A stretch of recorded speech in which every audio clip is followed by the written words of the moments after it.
And Op Sindoor, what we did, we played chess. Now, what does it mean?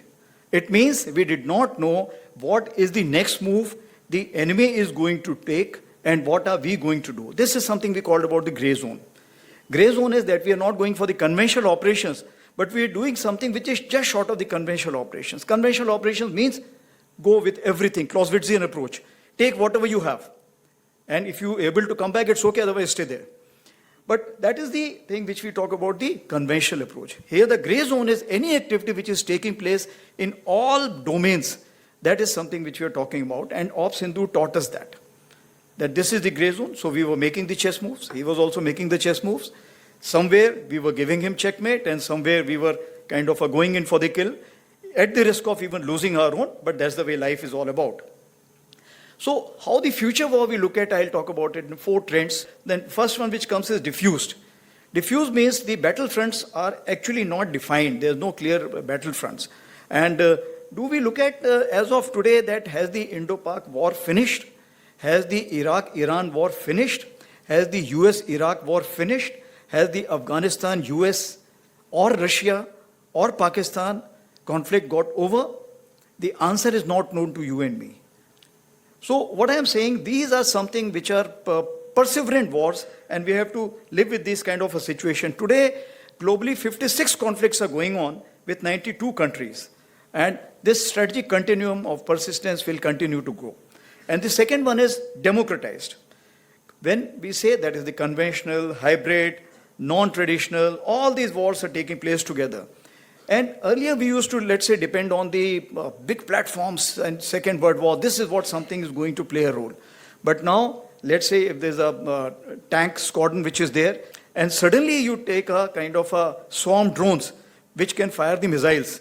It's the major vulnerability for tanks today. Of course, that's why in the tank regiments also we are raising the drone kind of elements and counter-drone elements for this reason. But what I am saying, the battlefield equalizers is something which has come through. A platform in its size does not make a difference. What it makes a difference, how can you counter it? So a small intelligent move, a smaller technical kind of a move which is there, was asked that, will you have the robo-soldiers later?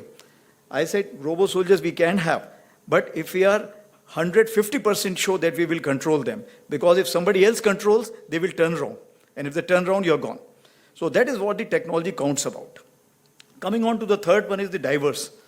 Now, when we talk about diverse, the Ukraine-Russia war, which has taught us that they are using the robo-dog also, but they are using the live mules also, animal transport. Why? Because when the animal which is moving on a pre-designated route, it is not a very, very lucrative target. But if you go with the ATV and carry the ammunition, itself becomes lucrative target. So that is the diversity. You're looking at a robo-dog as well as the animal transport live, which is carrying the ammunition in those trenches. So as far as the Indian Army is concerned, it is different from what we talk about the US wars, what we talk about the Iraq-Iran war, Hamas war. Why? Because as far as we are concerned, we share 2 borders. And both borders, you can call it live, semi-live, in whichever terminology you can look at. But these 2 potential adversaries have the capability to orchestrate kind of a war which we have to face together or one by one. That we cannot say for sure as of today. But capability-wise, we have to stand up to both the fronts. Now, if that be the case, then we have to look at 5 generations of warfare. It means the technology will come up, but the space is only that much. So technology also have to fit in the topmost layer, and then slowly and slowly seep down to the lowest layer. That is what is something important. So technology has to be imbibed, it has to be understood, and then it has to be percolated down to a common soldier. And that is why I have said that eagle on the arm. Means our 12 lakh population of Indian Army, everybody should have 1 drone each, is eagle on the arm. That is the beginning which we are looking at. And it doesn't mean that we'll be looking at bigger drones and missiles and everything, but that is the beginning. And that is the technological consciousness which I'm expecting from all. So from muddy trenches to Internet of military things, this is what is the kind of a arena what we are looking at. As far as the demography is concerned, that is the 4th D I was talking about, is of course, which are the principal players in this complete thing? The terrorist groups, Hamas, LET, now TRF, now some more names which are coming up. They will be permanent part, at least the India is concerned. Militias, we have Wagner Group, and now recently Myanmar has issued a thing that you can have the private army operating there with 25% from the foreign. We have so many others also, you're aware, Legion of kind of France or other places where you will find that the foreign troops are coming.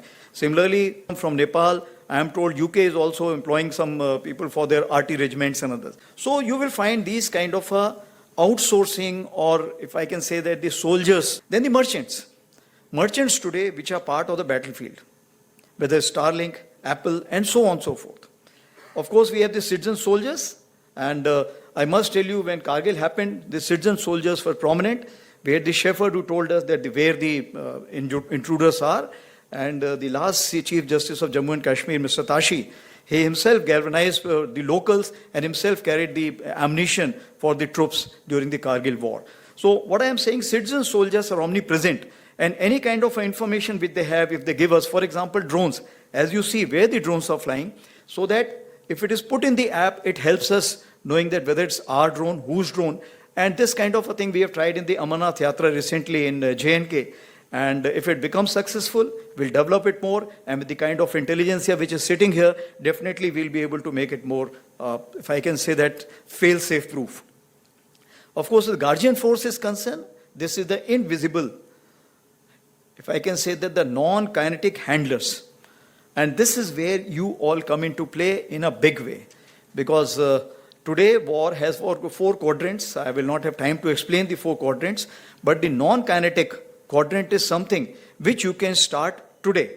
And the next war, which we are looking at, it may happen soon, and we have to prepare accordingly, as already been brought out by Director, that in this we have to fight this battle together. This non-kinetic has to be fought together.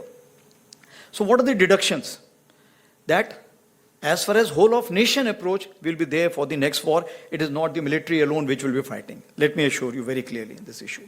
As far as the grey zone is concerned, it's ever present, and this will remain. As for the multi-domain, cyber, cognitive, and space, these are the new terms which are coming in, and these are the new terms we need to learn more from you. We can tell you what do we want and what do we need to counter, but how, when, why is something you need to give us the answer. Atmanirbharta. Atmanirbharta, it's a long-term thing. Presently, whatever technology is being imported from outside and being called as Atmanirbharta, definitely it has a hidden cost.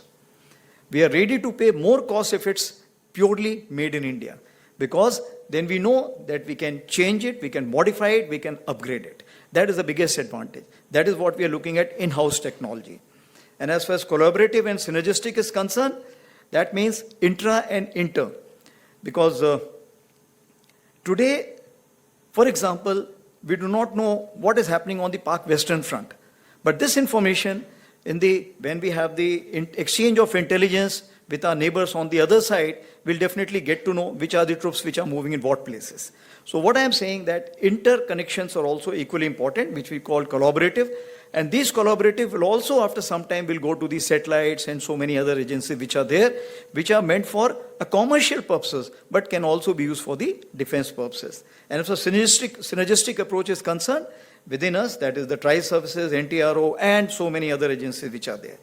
So finally, if I look at that, India is facing a 2.5 front, and if it is facing the land borders, then keeping in with the psyche of the people in India today, currency of victory will remain as land. And that is, with that premise, I will say that what all actions have been taken and what are we looking at. 2016-19, again, we got 2 wake-up calls. We went in for a major transformation, whatever we could, and we declared as a decade of transformation, which actually year of transformation given by my predecessor, General Pandey, and then we made it decade of transformation because changes don't come so fast. You need time. Years of technology absorption, we created 2 years, because technology, like I told you, has to be absorbed at the top, but it has to seep through a soldier, and it is not so easy. It's a social change, and social change cannot come with a jerk. And of course, year of reforms, which were declared by our Honorable Raksha Mantri, and that is what was a major catalyst and a major kind of anchor for change. And all this combined together, we put a vision for Viksit Bharat 2047 for the Indian Army. So, Peter Drucker said the best way to predict future is to create it. And if that is the case, actually, it helped in Operation Sindoor, because when I took over, the first thing which I did was the multi-domain operations war discussions. Multi-domain operations is basically how the technology can be imbibed in the warfare. Normally, we have been doing the bean counting, okay, how many tanks, how many infantry battalions, but this is the time we went in. And it was not purely military. We had the academia joining us from all these stakeholders, whether it's CERT or anyone for that matter. We had those people, and they told us that what you can do, what you cannot do, and what you're doing is Stone Age or it is actually in advanced stage. So that is how it showed us the mirror. And since it showed us the mirror, it helped us in a big way.